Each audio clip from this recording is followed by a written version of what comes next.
자, 오늘 하나님 말씀 보도록 하겠습니다. 하나님 말씀은 시편 1편.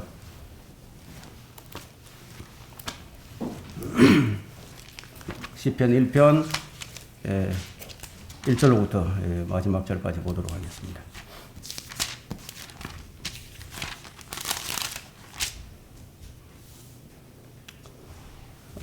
다 찾으셨습니까? 제가 빠뜨려 읽도록 하겠습니다. 시편 1편 1절로부터 6절. 길지 않으니까 제가 다 읽겠습니다. 복 있는 사람은 악인들의 관계를 따르지 아니하며 죄인들의 길에 서지 아니하며 조롱하는 자들의 자리에 앉지 아니하는도다. 그의 즐거움이 주의 법에 있으니 그가 주의 법을 주야로 묵상하는도다.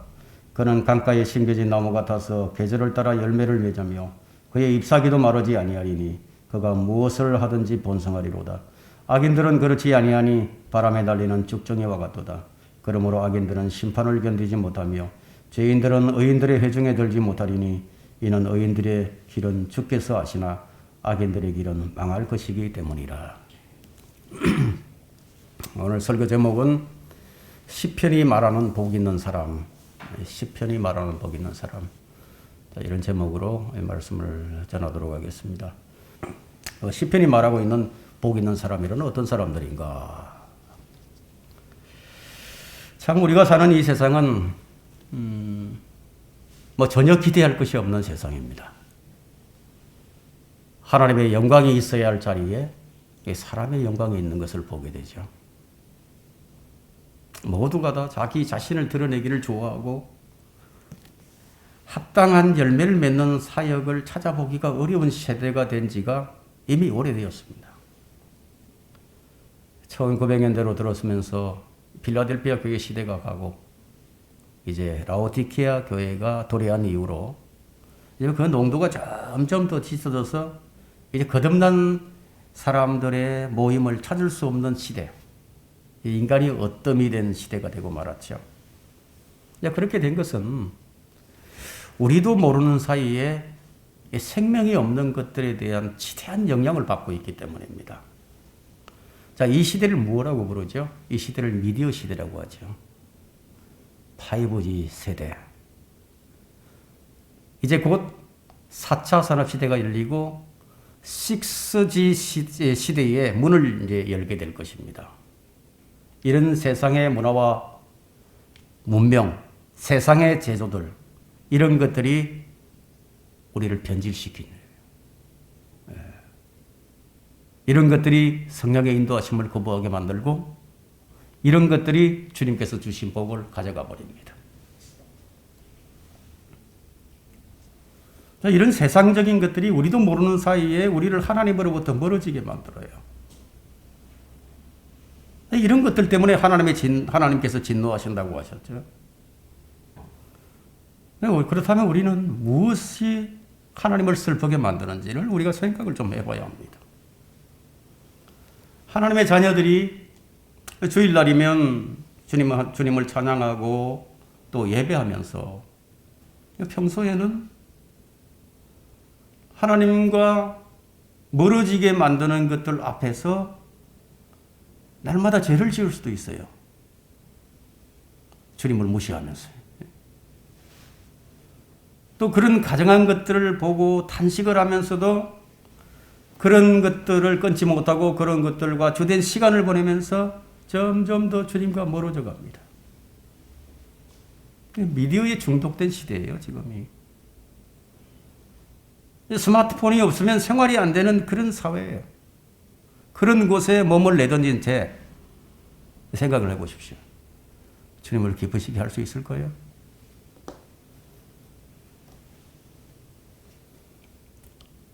매우 힘들겠죠. 오늘 본문에 보면 강가에 심겨진 나무 같아서 이런 말씀이 있는데,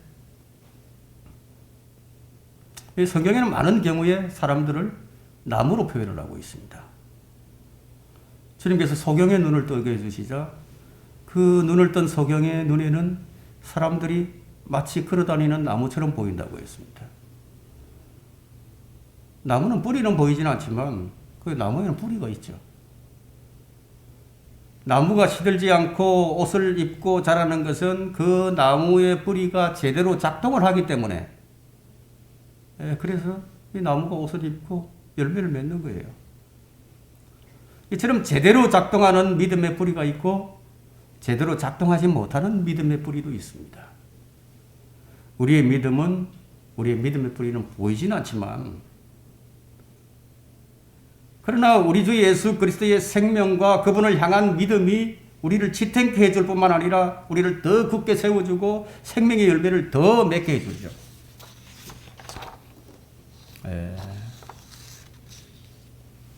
시편 1편이 바로 이것을 보여줍니다. 우리가 어떤 사람이 되어야 할 것인지 그것을 지금 말해주고 있는 거예요. 아무 생각 없이 성경을 읽으면 얻을 것이 없죠. 우리가 한번 생각을 해봅시다. 나무는 나무인데 뿌리가 없는 나무들. 그런 나무는 살아있는 것 같으나 곧 시들시들해져서 말라버리는 나무들이죠. 뿌리를 내리지 못하는 거예요. 뿌리의 역할은 이 생명의 근원인 이 물을 빨아들이는 그런 역할을 하는데, 그 뿌리가 없다면 아무리 물이 많아도 물이 풍족해도 그냥 마를 수밖에 없죠. 그래서 작동하는 믿음이 되어야 하는 겁니다. 주님을 향해 작동하는 믿음, 거기에서 생명의 역사가 나옵니다. 기근이 들게 되면 나무가 옮겨 다니는가요? 기근이 들면 나무는 옮겨 다니는 것이 아니라 더 깊이 나무 뿌리를 내리게 되죠. 내 뿌리가 있다. 이건 참 소중한 겁니다. 여러분은 우리의 생명이신 주님이 여러분 안에서 지금 역사를 하고 계시는지 이 말씀을 들어보면서 여러분이 자신을 점검해 봐야 합니다. 구원받고 거듭났다 할지라도 많은 경우에 잘못하면은 심겨진 나무의 위치에 있기보다는 쭉정이에 있는 쭉정이의 위치에 있는 경우가 더 많은 거예요. 이 쭉정이는 외적인 부분만을 의미하는 것이 아닙니다. 우리 생각을 한번 해보세요. 나무는 나무인데 하루에도 몇 번씩 계속 옮겨 다닌다면 그 나무는 뿌리가 없는 거죠. 그러면 어떤 결과를 가져오게 될까요? 곧 말라버리는 거예요. 우리는 원래부터 이 강가에 심겨진 나무가 아니었는데요. 우리는 주님에 의해서 이제 강가로 옮겨 심겨진 나무예요. 그래서 이제 우리는 뿌리를 내려야 하는 겁니다. 우리는 원래 강가에 있지 않았어요. 그러나 우리는 그리스도 예수를 믿음으로 말미암아 강가에 심겨졌습니다. 모든 것의 보장이신 우리 주인이신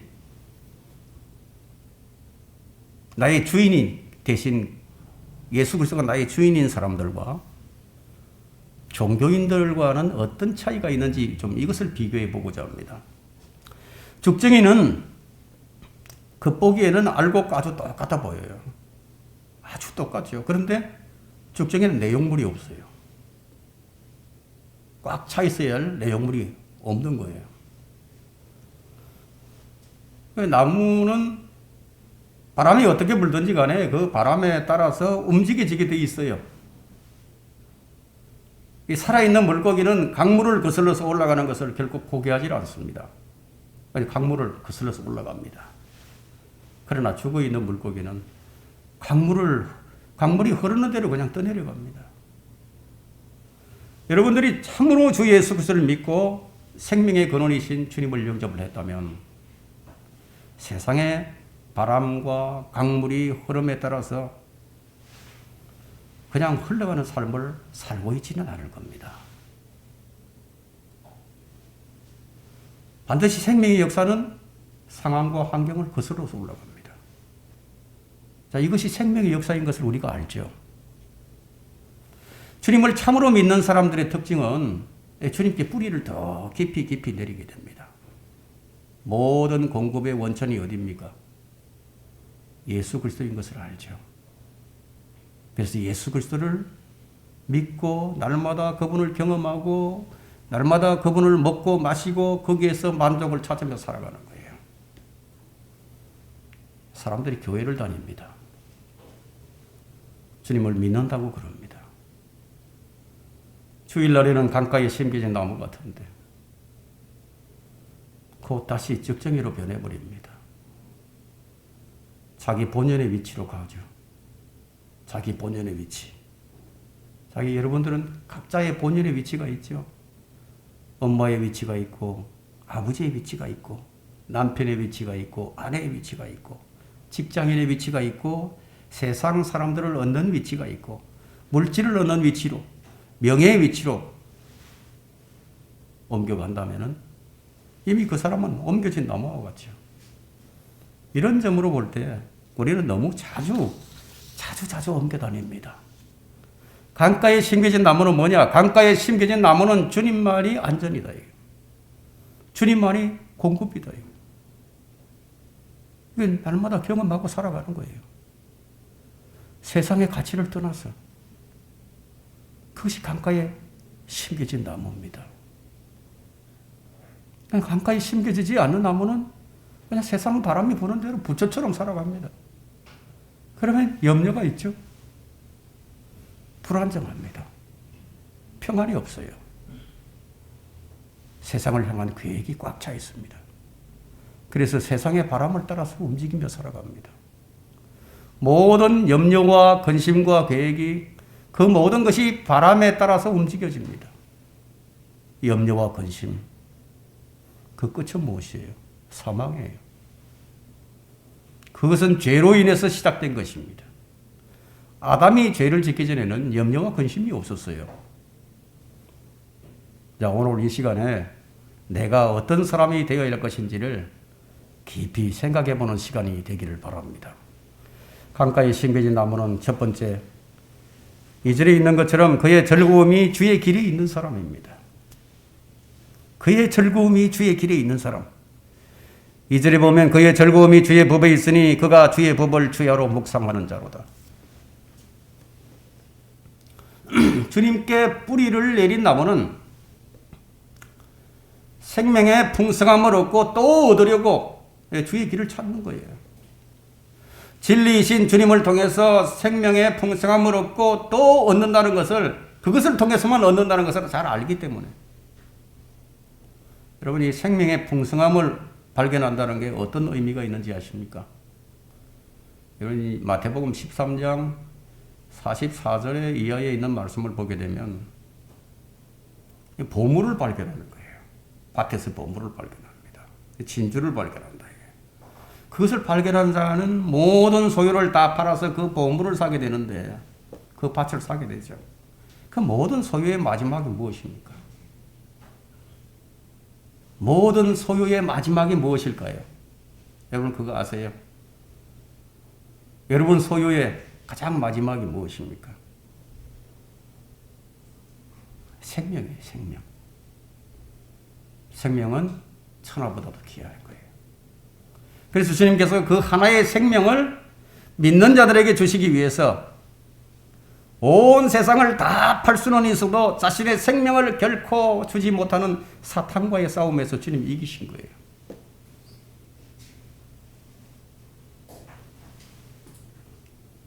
주님은 마지막 카드인 가장 중요한 생명을 내놓으셨습니다.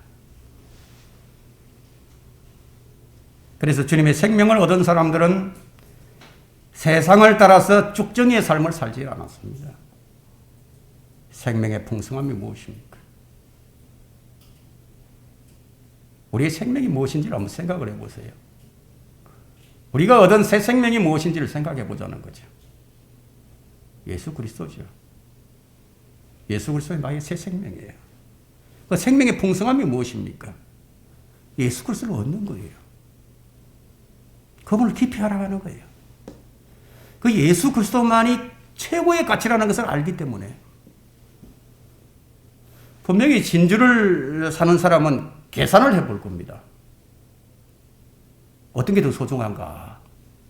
진주의 소중함, 아니면 내가 가진 소유가 더 소중할까? 계산을 해보죠.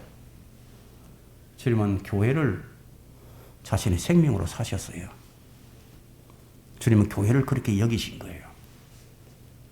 계산이라는 것은 우리가 사는 동안에는 항상 우리가 우리를 따라다니기 마련이죠. 항상 계산을 하는 거예요.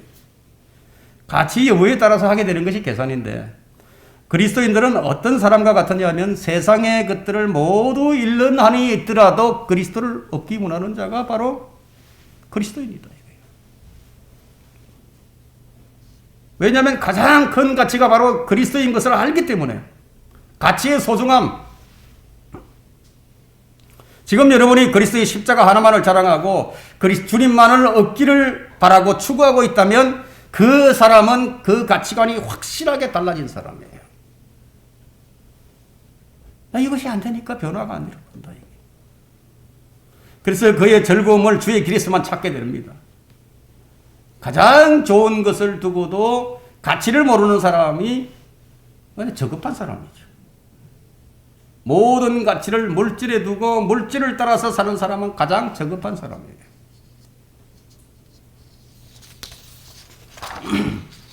극히 이제 드문 일이긴 하지만 사랑과 우정을 물질보다도 더 고상하게 여기는 사람들이 간혹 있습니다. 그러나 그것은 어디까지나 상대적 가치일 뿐입니다. 세상의 모든 가치는요, 상대적이에요. 무엇인가 그 사람으로부터 내가 은혜를 입었거나 그 사람으로부터 내가 사랑을 받았기 때문에 그를 위해서 모든 것을 배설물로 던져버릴 수도 있죠. 그러나 그것은 상대적이라는 거예요. 그러나 우리 주님의 계산은 상대적이지 않아요. 절대적인 겁니다. 왜냐하면 우리 죄인들의 생명은 가치가 없는 거거든요. 아무런 가치가 없어요. 그래서 주님의 계산은 절대적이에요. 인간의 가장 큰 문제는 가치를 모른다는 점인데, 가장 진귀한 보물, 가장 귀한 보배를 몰라보는 것이 우리 인간의 가장 큰 문제점일 겁니다. 구원받은 성도들도 다르지 않아요. 그래서 주의 길을 찾지 않고 자꾸만 주의 길에서 이탈을 하게 됩니다. 제가 여러분의 피난처가 무엇이냐고 묻는다면 여러분은 주저하지도 않고 주 예수 그리스도라고 말할 거예요. 그렇죠? 여러분은 지금 나는 피난처에 있다고 말을 할 것입니다. 참 이상한 것은 그렇게 말하면서도 삶에 안정이 없어. 자꾸 염려를 해. 뭔가 자꾸 신호가 와요. 어디가 지근지근하고 뭔가 정상이 생겨요.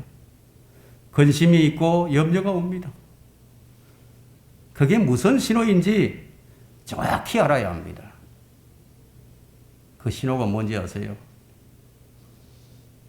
지금 주의 길에 서 있지 않고 지금 망하는 길을 생각하고 있다는 거예요. 그건 주의 길이 아니에요.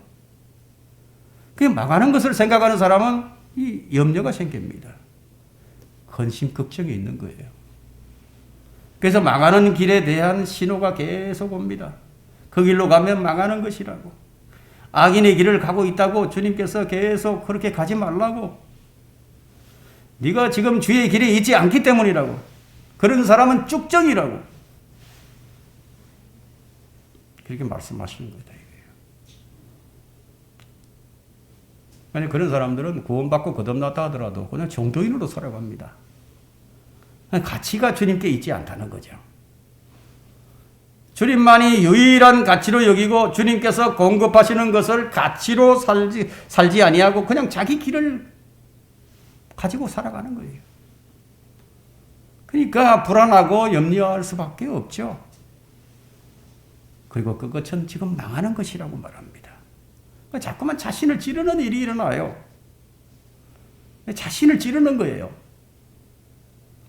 돈을 사랑하는 것이 모든 악의 뿌리라고 했는데, 얼마나 많은 그리스도인들이 돈의 시험을 이기지 못하고 넘어지고 좌절하고 믿음에서 지금 이탈한다. 도무지 주님께 뿌리를 내리실 수가 없어요. 세상의 가치를 따라서 사는 사람들. 아예 열매가 열리는 것이 무엇인지도 모르고 사는 그런 어리석고 바보 같은 삶을 살아간다는 거예요. 자신이라는 이 나무를 자꾸 들었다 놨다 하지 말라는 거예요. 우리 기근이 안 올 수가 없어요. 기근이 와요.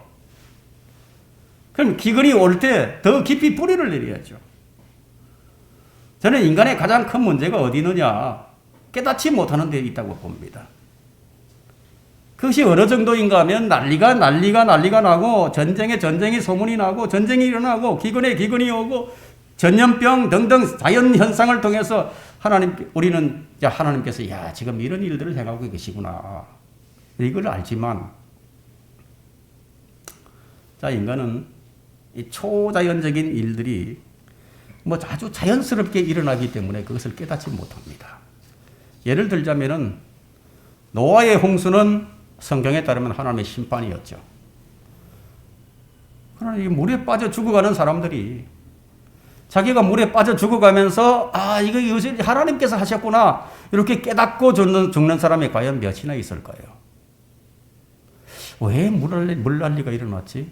왜 홍수가 일어났지? 그냥 홍수가 나서 죽는 것보다 그렇게 알지. 하나님께서 내린 심판이라고 그렇게 알고 죽는 사람들이 몇이나 있었을까요? 사람들은 자신이 죽어가면서도 알지를 못해요. 대환란이라는 것은 세상이 시작된 일이로 한 번도 경험하지 못했던 또 앞으로도 결코 경험할 수 없는 대재앙을 당하면서도 사람들의 완악한 생각은 기상이변이겠지. 이산화탄소, 배출이 기상이변을 일으켰겠지. 그렇게 생각을 하면서 죽어갑니다.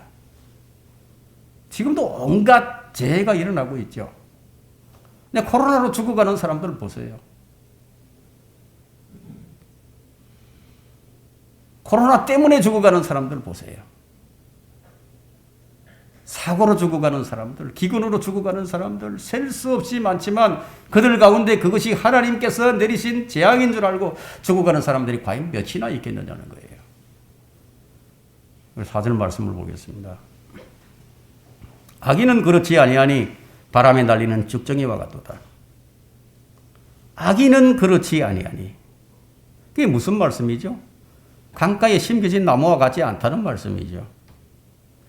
죽정이는 탈고 갈 때 타작마당에서 바람에 날아갈 때 그때서야 알곡과 죽정이가 이제 분리가 됩니다. 자, 이 말씀은 강가에 심겨진 나무가 아니라면 그냥 죽정이라는 말이에요. 알곡은 농부가 창고로 걷어들이고 죽정이는 불로 태웁니다. 마태복음 3장에서 죽정이는 꺼지지 않는 불로 태운다고 말씀하셨어요. 죽정이들은 어떤 생각을 가지고 살까요? 지금 자기들이 이 세상을 지금 독점하고 있는 것 같고 세상이 자기들 때문에 존속하는 줄로 알죠. 이 죽정이들이 왜 존재하는지 아세요? 아직 타작마당에서 죽정이를 분리하지 않았기 때문에 이 죽정이들이 지금 이 세상에 존재하고 있는 거예요. 이제 주님께서 분리시키실 그 시간이 바로 지금 우리 눈앞에 와 있습니다. 어떤 경우는 주님 다시 오신다. 주의 재림을 너무 자주 선포하다가 보니까 타성에 젖어버립니다. 타성에 젖어 있다면 지금 잠을 자고 있는 거예요.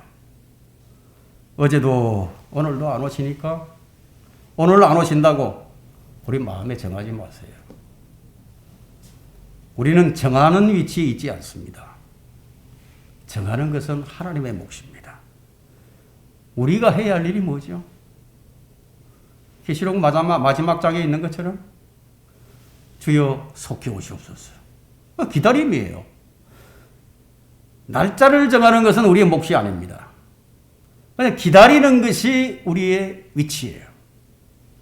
시편에 복 있는 사람의 특징은 주야로 주의 말씀을 묵상하는 자로 나타나고 있는데, 그러나 우리가 조심해야 할 것은 열매 없는 기다림은 우리가 조심을 내야 됩니다.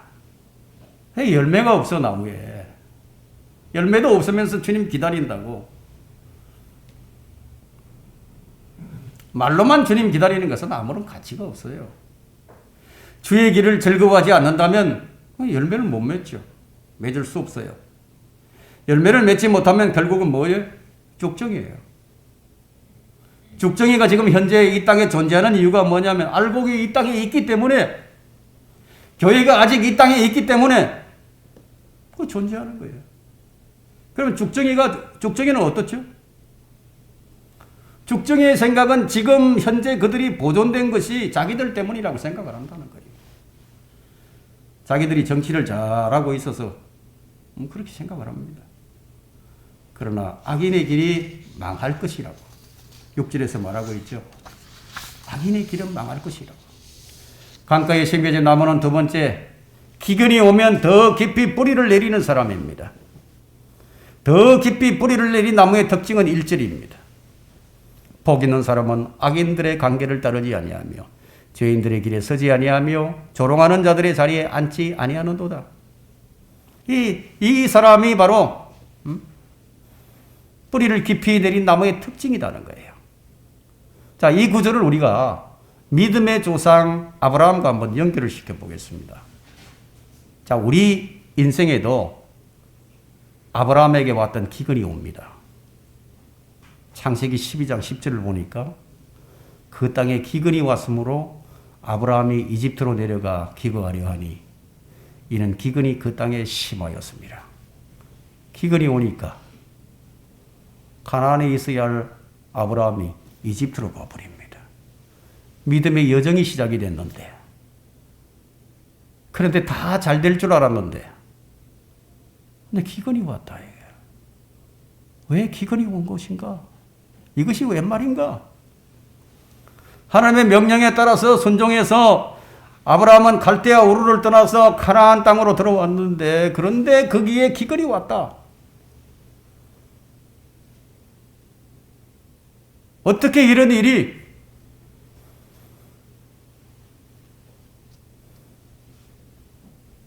여러분 구원받으셨습니까? 여러분은 분명히 주님으로 인해서 여러분의 뿌리가 강가에 내리기 시작을 했습니까? 근데 기근이 왔어요. 아브라함이 갈대아 우르에서 나왔습니다. 우상을 섬기던 곳에서 나왔어요. 무엇에 따라서 나왔죠? 말씀에 이끌려서 나왔어요. 그러면 누가 책임을 지시는 겁니까? 누가 책임을 지시죠? 그 믿음은 여기서 나오는 거예요. 누가 책임을 지시냐 이거예요. 나오라고 하신 분이 책임을 지시는 거예요.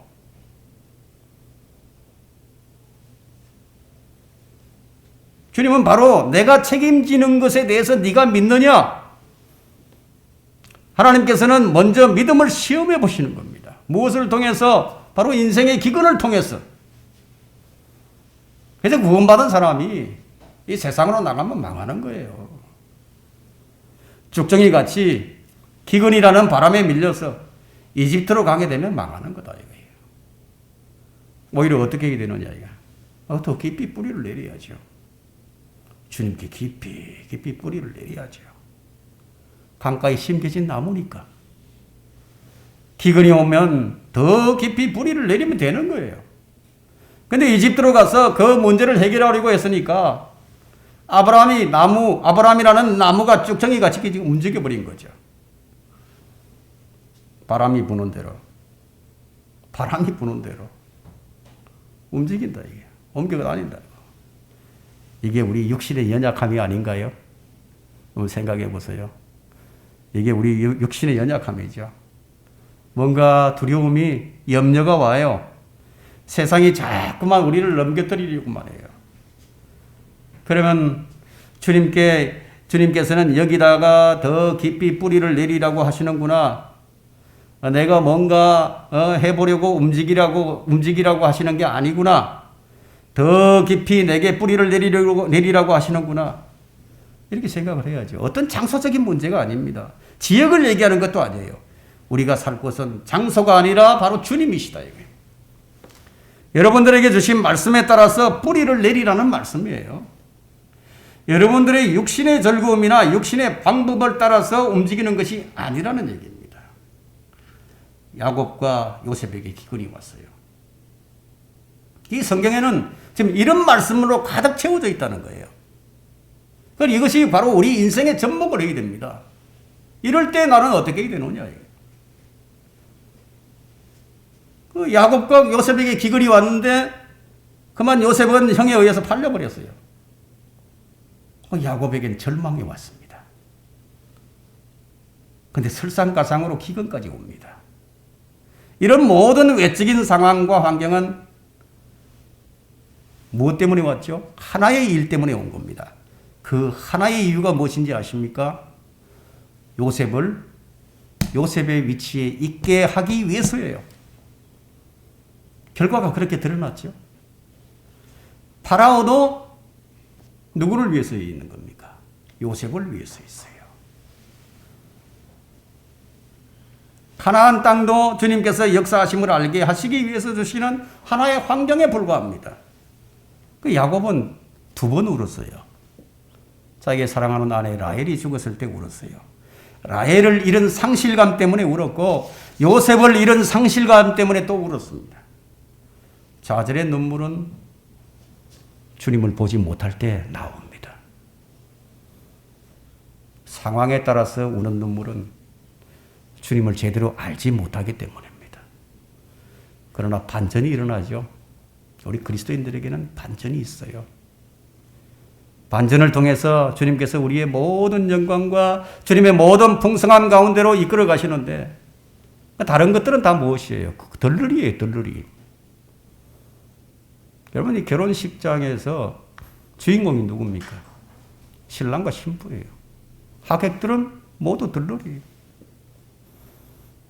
그렇다면 여러분과 주님, 우리와 주님, 자, 이 역사 가운데서 바로 여러분과 주님이 주인공이라는 사실을 잊지 말라는 거예요. 예수 그리스도가 내가 주인공이다. 다른 건 다 덜러리다. 강가에 심겨진 나무가 강가를 떠나게 되면 모든 것을 다 잃게 됩니다. 누가복음 15장 말씀을 한번 보겠습니다.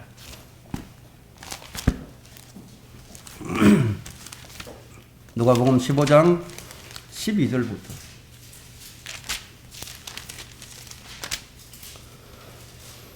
12절 그중 작은 아들이 아버지에게 말하기를 아버지 저에게 돌아올 재산의 몫을 주소서라고 하니 그 아버지가 자기 살림을 그들에게 나누어 주었더라. 얼마 후에 작은 아들이 모든 것을 모아가지고 먼 나라로 가서 그곳에서 방탕하게 살면서 자기 재산을 낭비하더라. 아까도 말씀드렸지만요. 인간은 잘 깨닫지 못해요. 인간이 못 깨닫습니다. 언제 깨닫느냐? 꼭 망하고 나면 깨닫죠. 그때서야. 뿌리를 내려야 하는데 뿌리를 내리질 않아요. 뭔가 새로운 길을 향해서 그냥 가려고 합니다. 새로운 길을 향해서. 근데 더 잘 될 줄만 알았는데 당자가 망해버렸다. 이게. 무엇을 가리키고 있습니까? 그리스도인이 유일하게 잘 되는 것은 주님께 뿌리를 내리는 것 외에는 없다는 겁니다. 상황과 환경에 따라서 움직이는 것은 그냥 망하는 것이라는 거예요. 이게 오늘 말씀의 핵심입니다. 그런데 아들이 아버지를 떠나서 독립을 합니다. 결과는 어떻게 되었습니까? 누가복음 15장 16절과 17절이죠. 16절과 17절에 그가 돼지 먹는 곡식 껍질로 배를 채우고자 하였으나 그에게 주는 사람은 아무도 없더라. 그때 그가 자신을 돌아보고 말하기를 내 아버지의 많은 품꾼들은 먹을 것이 풍족하고도 남는도다. 그런데 나는 굶어 죽어가는도다. 여러분은 얼마나 실패를 해보셨습니까? 얼마나 강가에서 많이 벗어나셨습니까? 그 실패를 통해서 무엇을 배웠습니까? 우리가 실패를 하지 않으면요, 우리 자신을 잘 살피지 않습니다. 실패를 해봐야 돼요. 얼마나 자기 자신이 어리석고 얼마나 자신이 생각하고 가는 길이 마귀가 이끌고 가는 길인가를 실패를 통해서만 자신을 돌아볼 수 있는 거예요. 그래서 이 실패의 과정을 통해서 자신을 돌아보고 주님께로 돌이키는 아주 유익한 시점인 것을 우리가 알게 되는 거예요. 실패는 그런 것입니다. 아버지를 떠났다. 아들이 독립을 했다. 그건 자기 위치를 떠나는 거예요. 이 자기의 위치를 떠난 최초의 존재들이 누굽니까? 마귀죠, 마귀. 자기 위치를 최초에 떠난 존재가 마귀예요. 그다음 거의 천사들이에요. 그리고 그 다음은 누구예요? 타락한 천사들이죠. 자, 우리는 이것을 아는 거예요. 그럼 우리의 위치는 그리스도 안입니다. 그리스도의 안. 마태복음 8장도 한번 보겠습니다. 마태복음 8장 23절과 24절을 봅시다. 또 주께서 배에 오르시니 제자들이 주를 따르더라. 그런데 보라, 바다에 큰 폭풍우가 일어나 그 배가 파도에 덮였으나 주께서는 주무시고 계신지라. 이 초신자들에게 자주 일어나는 현상인데, 이 파도가 덮쳐오니까 실족하는 일이 종종 이제 발생하게 됩니다. 이 초신자들은 주님이 계시기 때문에, 주님이 내 안에 계시기 때문에 이 폭풍우가 일어나지 않아야 한다고 생각을 하죠. 주님이 계시니까 잔잔해야 된다. 주님을 따르게 되니까 주님을 따르면 뭔가 다 좋아져야 되는 것 아닌가 이렇게 생각을 합니다.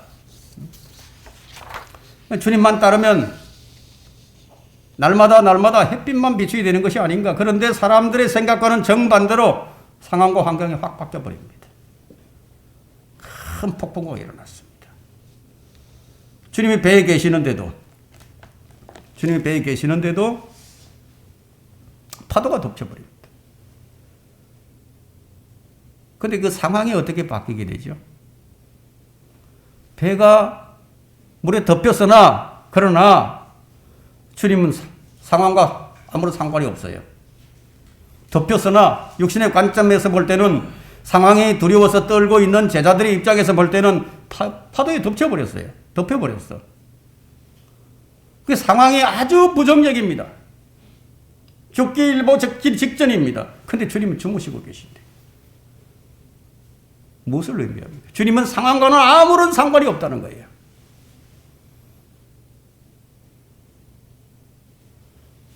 전지전능하신 분, 무소부재하신 분, 영원에서 영원히 계시는 분, 시간을 초월하시는 분, 아무 상관이 없어요. 여러분, 진정한 힘이 무엇입니까? 그러니까 진정한 힘이라는 것은 내가 지금 처해 있는 이 상황과 환경과 얼마나 상관이 없느냐, 이게 힘이에요. 상황이 좋을 때는 쉬고 상황이 나쁠 때는 쉬지 못한다. 그건 온전한 힘이 아닙니다. 진정한 쉼은 상황과 무관하게 쉬는 것이 진정한 삶이에요. 주님은 배 안에서 주무시고 계십니다. 그런데 주님을 깨우질 않습니다. 온갖 힘을 다 쓰다가 하다 안 될 때, 그때서야 주님을 깨웁니다. 이게 우리의 믿음이 아니었나요? 그래서 사람들이 안정이 없어요. 불안하며 삽니다. 염려하고 삽니다. 주님께 뿌리를 깊이 내리지 못했기 때문이에요. 강가에 심겨진 나무, 세 번째는 그가 무엇을 하든지 번성하는 사람입니다. 3절에 볼까요? 그는 강가에 심겨진 나무 같아서 계절을 따라 열매를 맺으며 그의 잎사귀도 마르지 아니하리니 그가 무엇을 하든지 번성하리로다. 자, 이 말씀을 영적으로 우리가 시편 23편에 연결시켜 본다면 아주 가장 적절할 것이라고 저는 생각을 하는데, 이제 강가에 심겨졌어요. 강가에 심겨졌다 이거예요. 그러면 이 주님께 심겨졌다는 뜻이죠. 그럼 주님은 목자시니까 내게 부족함이 없다는 거죠. 푸른 초장에 잔잔한 물가로 나를 인도하시나보다. 그렇기 때문에 내가 무엇을 하든지 번성할 수가 있죠. 오늘 이 강가에 심겨진 나무, 세상에서 옮겨져 주님께 심겨진 나무, 구별된 길, 거룩한 길, 세상과 얼마나 차단되어 있는가가 거룩한 길입니다. 나는 길이요 진리요 생명이라. 여기 주님께서 말씀하신 그 길, 십자가의 길이죠. 세상의 모든 것들을 십자가에 못 박아버리는 바로 그 길. 그런데 이 길을 육신적인 면에서 볼 때요, 결코 기름진 길이 아니죠. 기름진 길이 아닙니다. 여기 이 강가는 사실은 어떤 곳인지 아십니까? 뿌리를 깊이 내려야만 견딜 수 있는 땅이에요. 세상에서 볼 때 아무 가능성이 없는 어리석은 길입니다. 바로 그곳에서 생명수를 향해서 뿌리를 깊이 내리고 태양을 향해서 그것을 바라볼 수 있는 바로 그곳이라는 겁니다. 바로 여기서 참된 믿음과 거짓된 믿음의 차이가 드러나게 됩니다. 거짓된 믿음은 강가에서 모든 육신적인 만족을 얻으려고 합니다. 상황도 환경도 다 잘 되는 것. 소위 말하는 만사형통의 축복. 세상에서도 잘 되고 주님 안에서도 잘 되는 바로 이것이 이 세상을 지배하고 있습니다. 이 세상의 신. 지금 이 세상의 신은 돈이에요. 돈. 만몬이에요. 만몬. 사람들의 풍요의 신인, 사람들은 풍요의 신인 이 바알을 섬기죠. 이것이 온 교회에 가득 차버렸습니다. 강가는 어떤 곳이냐. 시편 23편과 전복을 해볼 때 시험의 장소, 광야예요. 죽음의 그림자의 골짜기, 그곳이 시냇가이고 그곳이 강가다 이거예요. 그럼 세상에서 기름지면 여러분 주님을 향해서 뿌리를 내릴 수 있을 것 같습니까? 불가능합니다. 우리로 무엇을 깨닫게 하시려고 우리를 시험하실까요? 시편 23편 6절을 깨닫게 하시려고 우리를 시험하시는 거예요. 시편 23편 6절에요. 진실로 선하심과 자비하심이 내 생애의 모든 날 동안 나를 따르리니 내가 주의 전에 영원히 거하리로다. 내가 주의 전에 영원히 거하리로다. 이 점을 깨닫게 하시려고 우리를 시험하시는 거예요. 지금 우리에게 주시는 상황, 환경과 상황들 이 가운데서도 믿음을 지키는지를 보시기 위함이라는 겁니다. 지금 우리는 지금 코로나 팬데믹을 겪고 있습니다. 이것으로 끝날 것 같습니까? 아니에요. 더 큰 위기가 찾아올 겁니다. 이 나라가 곧 직면하게 될 위기는 IMF 97년도에 있었던 IMF 때와는 상황이 전혀 다를 것입니다. 내 잘못에 관계없이 직장에서 해고된대. 내 회사가 흑자 부도가 납니다. 은행에서 채무를 냉정하게 다루게 되니까 회사가 부도가 나게 버리는 거예요. 내가 주식을 산다고 집을 산다고 빌렸던 돈은 결국 갚지 못해서 다 신용불량자가 되고 집을 빼앗겨 버리게 돼요. 직장에서 쫓겨나는 일이 발생하게 되고 자 이런 일들이 눈앞에 열리게 되면 이 사회는 소비가 극도로 축소되죠. 소비가 축소되니까 기업 투자도 축소되고 해외 무역도 축소되고 이렇게 되면서 전 세계 공황이 옵니다. 그런 사태가 지금 미국의 인플레이션, 이 나라도 마찬가지죠. 코로나로 인해서 엄청나게 풀어버린 돈의 인플레이션, 또 우크라이나 전쟁에서 나타나고 있는 유가 폭등. 아침에 나오다 보니까 기름값이 2,000원입니다. 2,000원.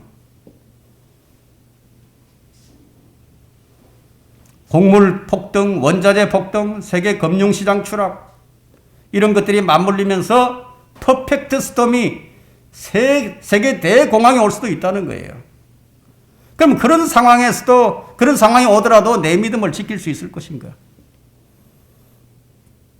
강가에 심겨진 나무 같아서 그런 상황에서도 주님으로 인하여 내가 만족할 수 있고 주님으로 인하여 내가 기뻐할 수 있을 것인가? 그런 시험을 내게 하신다면 나는 과연 통과할 수 있을 것인가 하는 거예요. 세상의 환경은 때로는 무서워요. 때로는 두려워요. 폭풍우가 몰아치는 바다입니다. 그러나 주님은 배 안에 계십니다. 주님은 피난처십니다. 여러분 세상은 망하게 되어 있어요. 그러나 이 세상의 모든 힘은 사실은 주님 손안에 붙들려 있는 거예요. 주님은 마귀도 사용하십니다. 최종적인 심판은 여러분들을 위해서 있는 것이 아니에요. 최종적인 심판은 죽정이들을 위해서 준비하신 겁니다. 그래서 주님께 뿌리를 깊이 내린 사람은 어떤 상황과 어떤 환경 속에서도 두려워하지 않는다는 것이 특징입니다. 그것들이 결코 우리를 해할 수 없음을 우리가 알기 때문이에요. 주님은 주님의 생명까지도 내어놓고 우리를 구원하셨다면 주님께서 우리를 안전하게 하시지 아니하시겠어요? 그런 믿음이 있으세요? 우리는 주님의 손에 있습니다. 손 안에 있어요. 여러분, 주님께서 칼을 가지고 계신다면요, 그 칼은 무엇 때문에 가지고 계시겠습니까? 우리를 지키시기 위해서 가지고 계신 칼이라는 것을 여러분들이 결코 잊지 말라는 겁니다. 상황이 어떠하든지 간에 상황과 환경은 주님의 손에 있다, 이게. 주님을 떠난 마음은 어떠냐? 주님을 떠난 마음이 주님께로부터 떠나버렸다. 저주를 받죠. 창세기 3장 14절에는 너는 모든 가축과 들의 모든 짐승보다 저주를 받아 네 배로 다닐 것이며 네 평생 동안 흙을 먹을지니라. 이것이 주님을 떠난 마음이에요. 사실은 우리가 사는 세상은 상황과 환경이 좋지 않아요. 지금까지 제가 이 나이 되도록 살아오면서 상황과 환경이 좋은 적이 없었습니다. 주님을 떠난 마음은 환경과 상황의 지배를 당할 수밖에 없어요. 상황에 따라서 불안해하고 환경에 따라서 염려를 하고 강가에 뿌리를 깊이 내리지 않으면 그렇게 된다는 거예요. 여러분, 젖소가 구정물도 먹어요. 젖소는. 근데 하얀 우유를 생산을 합니다. 구정물이 문제가 아니에요. 무엇을 먹느냐가 문제가 아닙니다. 그 속에 뭐가 있느냐가 문제죠.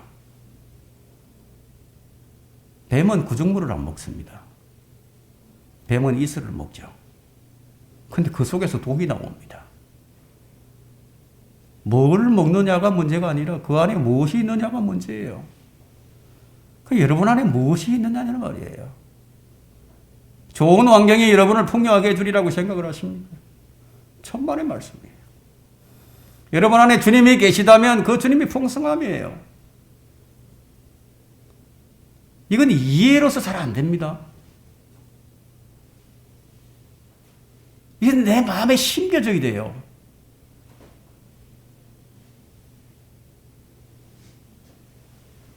그래서 이게 이런 말씀이 어려운 거예요. 잘 도무지 이해가 잘 안 되거든.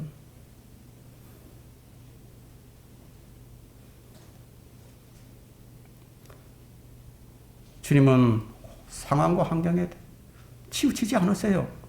주님은 어떤 상황에 있더라도 우리 공급의 원천이고 주님은 우리 생수이십니다. 내가 생명이 아니고 주님이 내 생명이다, 이거예요. 주님은 환경이나 상황을 통해서 여러분의 근본을 알게 하시는 거예요. 그걸 알기를 원하시는 거예요. 너희들은 이제는 흙이 아니라고, 저주받은 흙이 아니라고. 너희들은 이제 새 생명을 얻은 자들이라고. 그래서 육신을 따르지 말라고, 세상을 추구하지 말라나 이거예요. 상황과 환경이 우리를 어렵게 하고 우리를 실패하게 하는 것 같지만, 그래서 그것이 우리를 상하게 하는 것 같지만, 우리 마음은 그것을 통해서 무엇을 발견하는지 아세요? 나는 무가치한 존재구나. 나는 원래 흙이었구나. 그것을 알게 하셔서 주님께 더 깊이 뿌리를 내리게 하시려는데 그 의도가 있으시다는 겁니다.